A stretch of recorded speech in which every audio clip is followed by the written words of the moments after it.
Ladies and gentlemen, ANC party today held its national delegates conference at the Bomas of Kenya. But there were drama and intrigues during that particular event. Number one, William Samoei Arap Ruto, who is the Deputy President of the Republic of Kenya, was the chief guest at that event. Remember, ANC party had issued notice to Raila Odinga not to attend that particular event. And I also remember that they indicated that William Ruto is also their competitor. That was Cleophas Malala, and therefore they have not invited him. But he was the chief guest.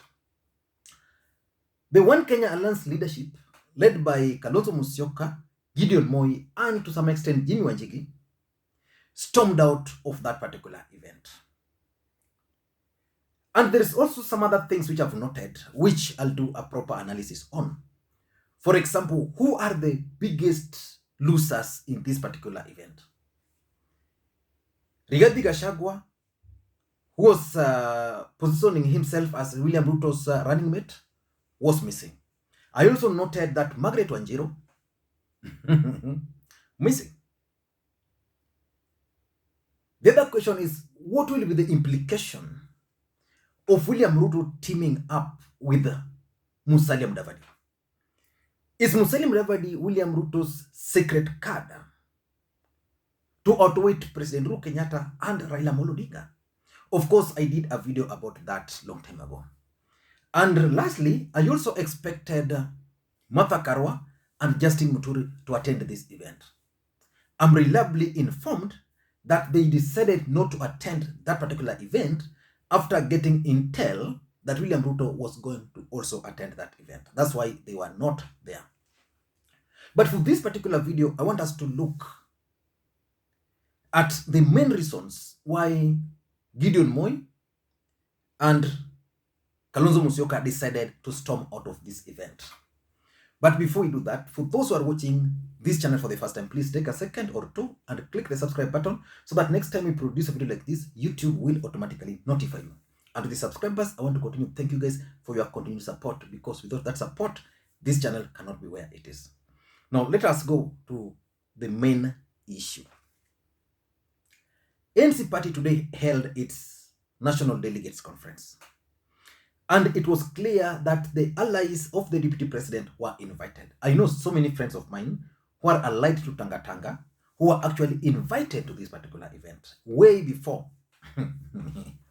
So I knew so well that by those invitations, William Ruto was going to attend this event. And let us give credit where it is due. The event was well organized, well coordinated, and for the first time, I saw Musalia Mudavadi as a serious presidential candidate. But of course, from the organization itself, you can clearly tell that a lot of money was pumped into this event. And who do you think funded this whole event? Give me your comment. Give me your answer. Who do you think funded this event? Give me your comments below. Now, why do you think Kalonzo Musyoka and Gideon Moi stormed out of this particular event? I want to be very brief. And for those who love politics, I want you to pay close attention.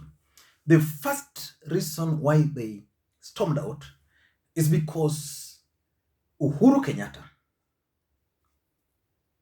didn't want this event to carry all the limelight.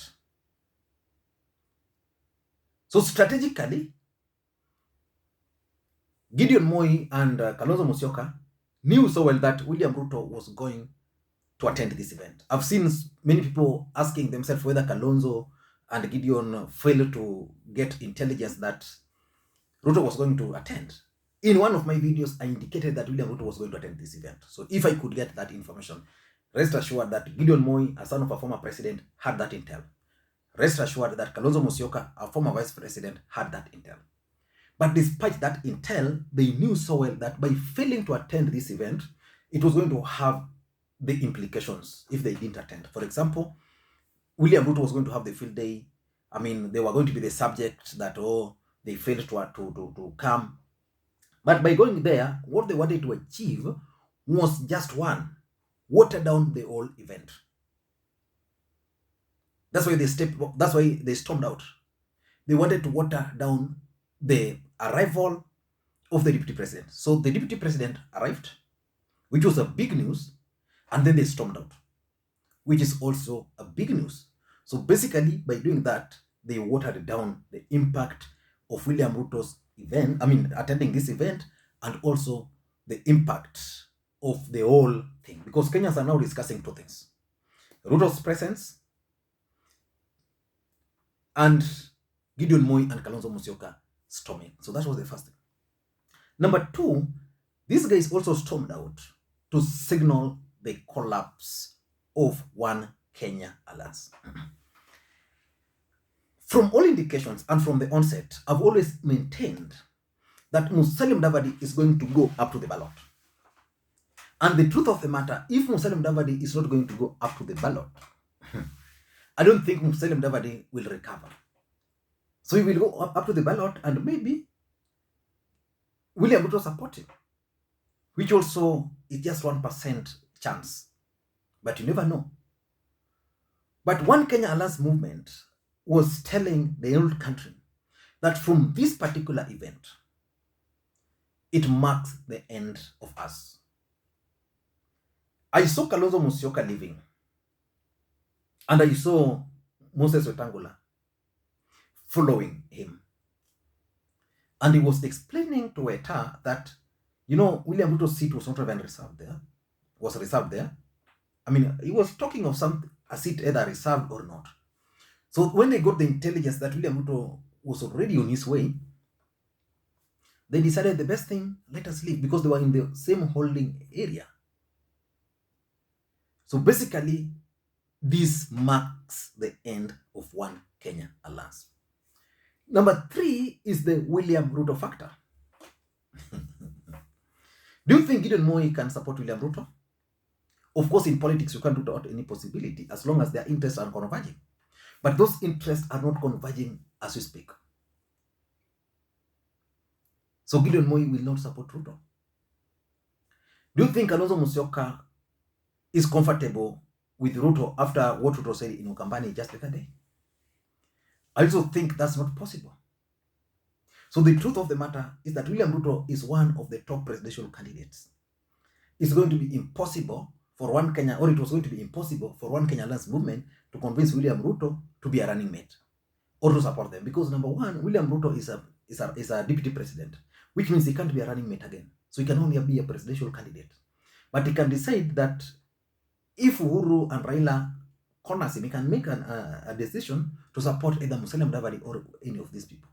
But the truth of the matter is that William Ruto factor in 2022 is the main reason why these guys pulled out.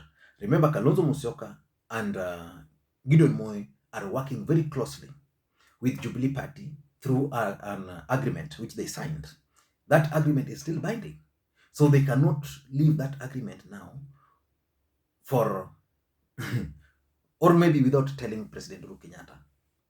And number four, why they pulled out, why they stormed out, is because according to them, Musalia Mudavadi is actually playing some hidden cards. You are in a group, One Kenya Alliance movement. You are saying, you launch your campaign. Then at the end of the day, what will happen is that we will agree on a single candidate. But Musalia Mudavadi and this campaign is very clear that for him, he's going up to the ballot. So it means there's nothing these guys can actually do. But what shocked them was the fact that William Ruto was invited.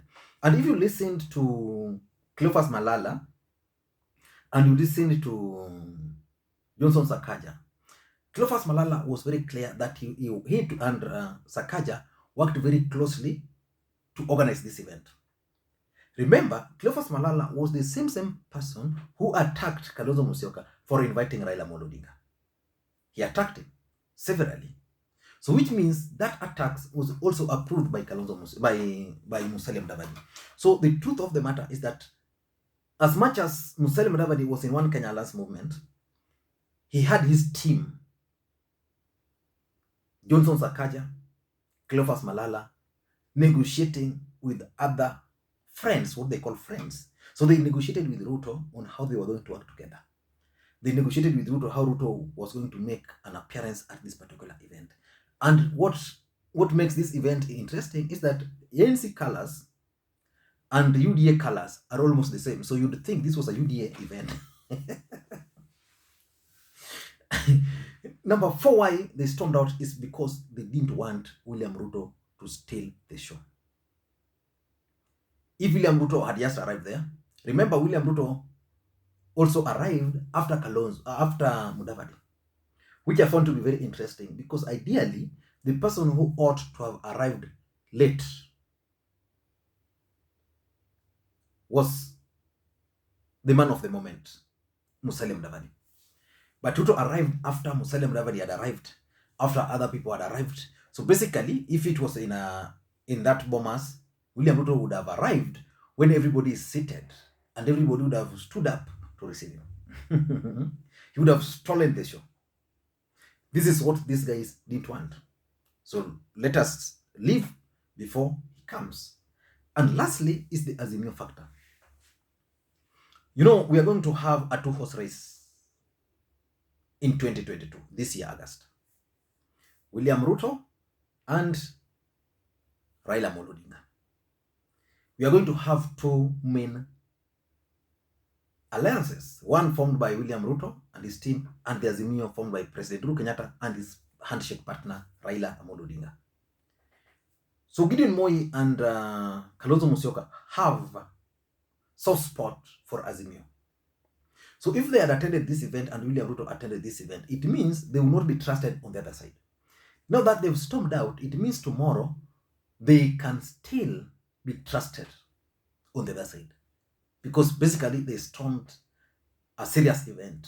They stormed out of a serious event, so they can be trusted. I don't know what you think, but those are my thoughts. Musalia Mudavadi, earthquake is real, but it was just a tremor. They have announced that 2 casualties are already there, which is Kalonzo Musyoka and Gideon Moi. So which means, according to them, Azimio is not a factor. So let us wait and see how these events are going to unfold. My next video is basically on the political implications of William Ruto attending this particular event, or William Ruto and Mudavadi alliance, the implications. Thank you guys. Until that time, this is your boy or your man, Lee Makwiny. Bye-bye.